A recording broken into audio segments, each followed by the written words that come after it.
M दो समांतर रेखा है, L रेखा ये है और M रेखा ये है, ले लेते हैं L और ये है M, समांतर रेखा है तो ये जानते हैं ना L पैरेलल M समांतर रेखा। जिन्हें समांतर रेखा है P और Q एक अन्य युग्म प्रतिच्छेद करती है, ये दोनों भी समांतर रेखा है जो इन दोनों को काटती है। इस लाइन को हम बोलते हैं P और इस लाइन को बोलते हैं Q। तो दर्शाना है कि ABC ट्रायंगल जो बन रहा है, ABC और CDA जो है वो सर्वांग है। तो भैया पहले लिख लेते हैं, ये A है, ये जो पॉइंट कटा है A है, ये जो पॉइंट है ये B है, इस पॉइंट को C बोला, इस पॉइंट को D बोला और यहाँ से यहाँ तक को मिला दिया है। ठीक है, तो क्या क्या रहा है कि त्रिभुज ABC, तो भैया हमको जो त्रिभुज कहेगा कॉन्ग्रुएंट करने के लिए उसी दोनों त्रिभुज को लेके चलना है। तो लिख लेते हैं त्रिभुज ABC और त्रिभुज CDA, यही लेना है। अब देखिए क्या क्या है। सबसे पहले आपको याद होना चाहिए कि हमने पढ़ा है पैरेलल लिनियर, कि जब दो साइड पैरेलल होता है तो कुछ एंगल्स इक्वल हो जाते हैं। जब दो साइड पैरेलल होता है उसको कोई तीसरी साइड यानी कि तीसरी लाइन काटती है तो ये एंगल इसके बराबर होता है, ये एंगल इसके बराबर होता है। ये याद है ना, इसको मैंने शॉर्टकट में बताया था जेड का रूल। जेड देखो, उल्टा जेड देखो और सीधा जेड देखो, दिखेगा तो वो एंगल क्या हो जाएगा, बराबर। तो ये इसको है ना एकांतर कोण बोलते हैं, इंटीरियर एंगल, और बहुत ही इंपॉर्टेंट है, समझे। तो चलिए देखते हैं एबीसी में और इसमें देखते हैं एंगल। एबीसी ट्रायंगल पहले दिमाग में बैठ गया कि ये ट्रायंगल एबीसी है, दिखा, और सीडीए, CDA, एक ट्रायंगल ये है और एक ट्रायंगल ये है। कोई दिक्कत नहीं, अगर समझ में आए तो ट्रायंगल को थोड़ा सा अलग अलग बना लो। एक मैंने ये ट्रायंगल बना लिया ABC और एक ट्रायंगल मैंने बना लिया ABC, यही है ना, या CDA।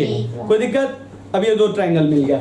लेकिन आपको है ना यहाँ पे ढूंढना पड़ेगा, क्योंकि दिमाग में एक चीज रखिएगा, ये लाइन और ये लाइन पैरेलल है, समांतर है, और ये लाइन और ये लाइन पैरेलल है। तो देखिए इसमें एक चीज देखिए, अगर ये लाइन और ये लाइन पैरेलल है तो ये एंगल बराबर ये एंगल बनेगा।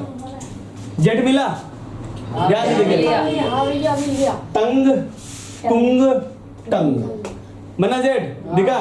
फिर से नहीं जेड दिख रहा है तो मैं थोड़ा सा कलर चेंज करके जेड दिखा देता हूँ, दिखा। अब चलिए इस चीज को तो भाई दिख गया तो नोट कर ही लेते हैं, तो फिर भुतला जाएंगे।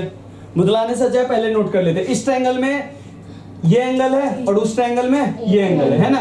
तो इस ट्रायंगल पहले हम एबीसी वाले को लिखना है, तो एबीसी में ले लेंगे ACB बराबर ACB। इस ट्रायंगल में क्या लिखेंगे, DAC लिख दो या CAB, मैं DAC लिख रहा हूँ, DAC एंगल मिल गया। चलिए एक कहानी खत्म, दूसरा कहानी देखते हैं। अच्छा एक देखो तो तुम कहोगे भैया AC लाइन जो है ना दोनों ट्रायंगल में भैया, इधर भैया कॉमन ले लेंगे आप, बिल्कुल। तो AC बराबर AC साइड हो गया, इस लाइन को बोलेंगे कॉमन। अब आते हैं, ये दोनों पैरेलल था तो ऐसे आपको जेड दिख गया। एक जेड और है, दाएं तरफ से देखो बाएं तरफ से देखो, देखो ये लाइन और ये लाइन और ये लाइन पैरेलल थी तो ये लाइन इसको काटी, ठीक है। ये लाइन और ये लाइन भी तो पैरेलल है, बात समझे। और ये लाइन पैरेलल है तो इस लाइन को ये काट रही है ना, बना जेड। और जब जेड बना तो इसका मतलब ये एंगल ये एंगल और ये बराबर सीधी हो जाएगा ना, बराबर हुआ कि नहीं हुआ। तो इसको आप जेड बोलो या एन बोलो, जेड है तब ऐसे है, लेकिन इसी को हम ऐसे कर देंगे तो एन हो जाएगा, जैसे यहाँ पे दिख रहा जेड ही है ना। अगर रूल ऑफ जेड बोले तो इसको बस ऐसे थोड़ा सा टर्न कर देंगे तो बन जाएगा। तो ये एंगल और ये एंगल, तो इस त्रिभुज में इसको हम क्या बोलेंगे, BAC।